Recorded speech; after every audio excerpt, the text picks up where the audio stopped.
Hey, what's up guys, it's G here, and in our last video we talked about PSDs. If you're not a graphic designer, you might be saying to yourself, well, what are PSDs? Well, PSDs are files that's made in Adobe Photoshop, and in Adobe Photoshop you can do a lot of cool things like have multiple layers, and you can do some Unreal editing.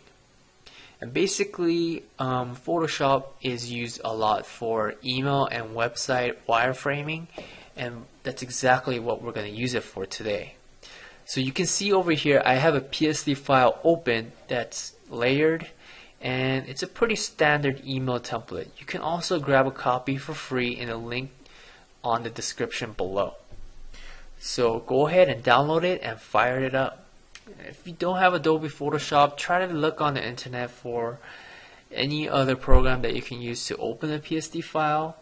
In the worst case scenario, you can use a flat image of this PSD file and then just slice it in another program. But then I really like to use Adobe Photoshop because it comes with a slicing tool and it's fairly easy to use.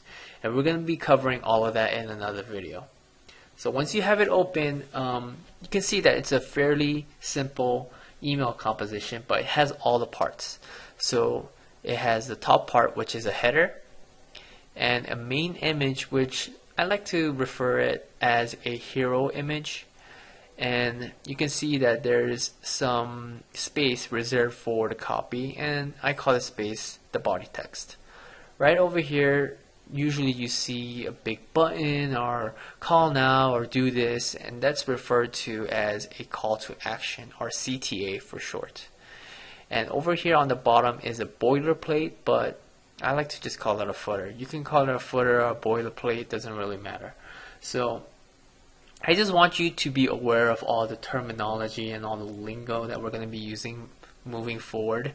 So if I say edit this in the header or edit this in the CTA, then you should know that I'm talking about this part, or if I say footer, then it's over here. Alright, so now that we have our design, and let's say that we're happy with this, we want to move forward, with the coding, and we want to make this a live email. What we need to do next is measure the space and edges. We're going to do that in the next video.